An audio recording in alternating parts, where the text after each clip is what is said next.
The Artemis II crew is just days away from their historic mission around the moon. They're beaming with excitement, getting ready for the launch.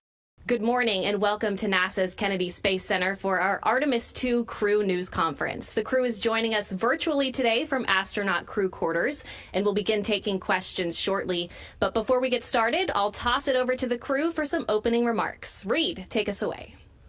Thanks, Courtney. It's great to hear your voice. Great to see the rocket on the television. I know we're here at the Kennedy Space Center, and every chance we can, we're going out to Pad 39B and just looking at that amazing vehicle that this incredible team has put together. I'll hand it over to Victor. Good morning. It's great to see you virtually, and looking forward to answering all your questions. Good morning, everyone. Things are certainly starting to feel real here at the Cape. Our families joined us yesterday, and we had a chance to be on the pre-test brief for the actual starting of the launch countdown. So we're excited to be a part of all that, and we're excited to share with you today. It's really cool feeling right now. We're just down the hall, our spacesuits. Since we got here, we've done a dress rehearsal, if you will, getting into the suits. And with the families arriving yesterday, pretty special to take them out to the pad, show them the rocket in the daylight, and then again, all lit up in its spectacular beauty at night. So back to you, Courtney. Commander Reid and pilot Victor Glover discuss their past experience flying on different missions and detail their expectation in piloting the SLS during the Artemis II mission. Well, I'll answer the first part of that with, on the Soyuz, we have to do a hand controller checkout and a thruster checkout when we first get to space, and the Russian commander always does that from the center seat. But in the left seat, I was right next to our translational hand controller by my right knee, and Max Sarayev looked over at me and winked and was like, go ahead and just give it a tap. So I have flown a spaceship manually, and I can tell you it's pretty awesome. Victor, talk about our pod. It's actually a really important evolution. You know, we have to make sure that the Artemis 3 and 4 missions have this capability, and so we are essentially going to make sure that the vehicle flies the way that we think it does, that we designed it to do. And so we're going to not only fly the vehicle manually, we're going to, execute the 6 degrees of freedom, so translating forward, backwards, left, right, up, and down, and then also being able to rotate, pitch, yaw, roll, and pitch on roll. But we also want to give, qualitative and quantitative feedback to the ground team, so letting them know what it feels like now that we can hear and feel the thrusters, and to just understand the human experience. And so one really interesting thing that's going to happen during the proximity operations demo, where we're going to start out probably beyond 100 meters and get all the way in as close as 10 meters at some points in the demo, is to give them feedback, so verbal feedback. And so we're actually going to switch seats. Reid is going to launch in seat 1, I'm going to launch in seat 2, but we're going to take our suits off, and then we're going to get back into each other's seats, and he's going to run the procedure while I fly the vehicle primarily, but I'm also going to put my communication system, actually his communication system, on voice activation, so I can just talk to the ground continuously, and so the ground team can hear from the crew. It's really a crew experience to fly that vehicle, but to give them feedback on essentially, hey, this flies like the simulator, or this is how it's very different from the simulator, so that we can verify and validate the models for training the later crews. Mission specialist Jeremy Hansen reflects on the different perspectives of observing the moon from Earth in anticipation of the close-up view only a very few people will ever experience. So yesterday we spent some time with our geology team lead, Kelsey, just going over the plan, and depending on which launch day we launch in this window, how that changes.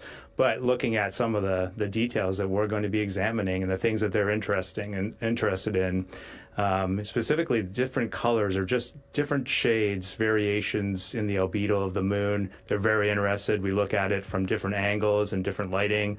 And so we look at it with sort of under this microscope all the time. And then every once in a while, I step back sort of like you did last night and just look at it. And I really feel like, gosh, that is really far away. And it just gives me great appreciation for it. And in the night sky, I've spent a lot more time looking at it through binoculars in my backyard, sharing that with my family. We've got the binoculars here, and hopefully we'll get some clear skies. They weren't last night, but for us, hopefully we'll get some clear skies and some good viewing. But the other thing we've focused on quite a bit as a crew is just listening to other people's perspectives on the moon and how different cultures look at the moon. And when we go back honoring just how humanity, we all share this same moon in the sky, but honoring humans around the world and how they revere the moon. That's really important to us. The crew discusses some of the scientific studies they expect to perform during the Artemis II mission.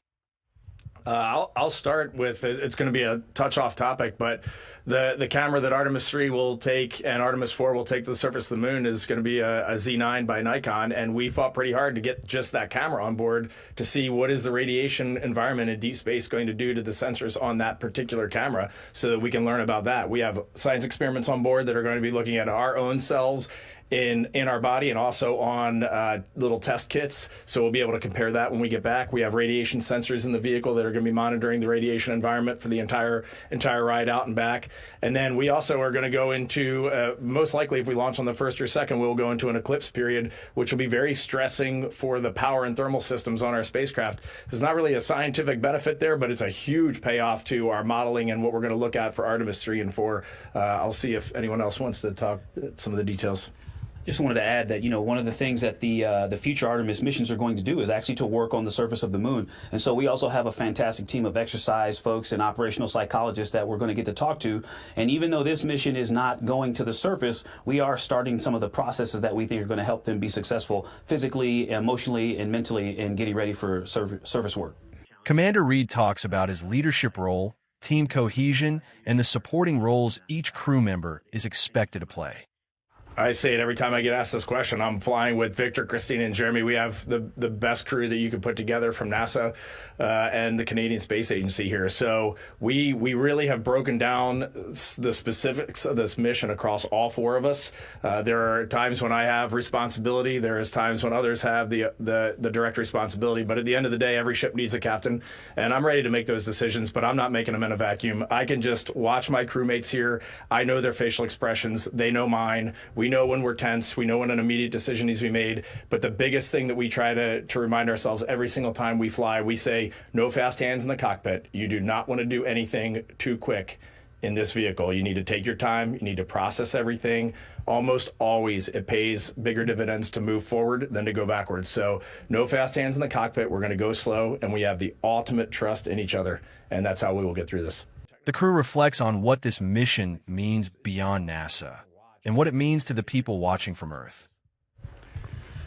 It is a big question, and I want to highlight, I guess, maybe one facet of this is the tension, I call it. I live in this, this dichotomy between happiness that a young woman can look at Christina and just physicalize her passion or her interest, or even if it's not something she wants to do, she can just be like girl power, and that's awesome.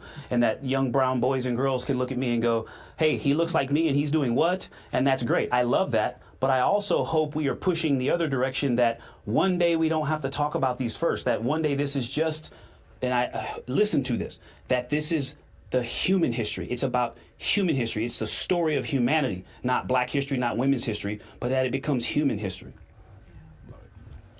Everything I've heard from my crewmates really resonates. Thank you guys for those amazing words. Something to add is that although it is something to celebrate, a bunch of firsts, that's definitely not necessarily telling the whole story. And it's also not about celebrating any one individual. If there is something to celebrate, it's that we are at a time when everyone who has a dream gets to work equally hard to achieve that dream. And we're at a time where we've recognized the importance of, if we are not going for all and by all, we aren't truly answering all of humanity's call to explore. That, to me, is what's worth celebrating.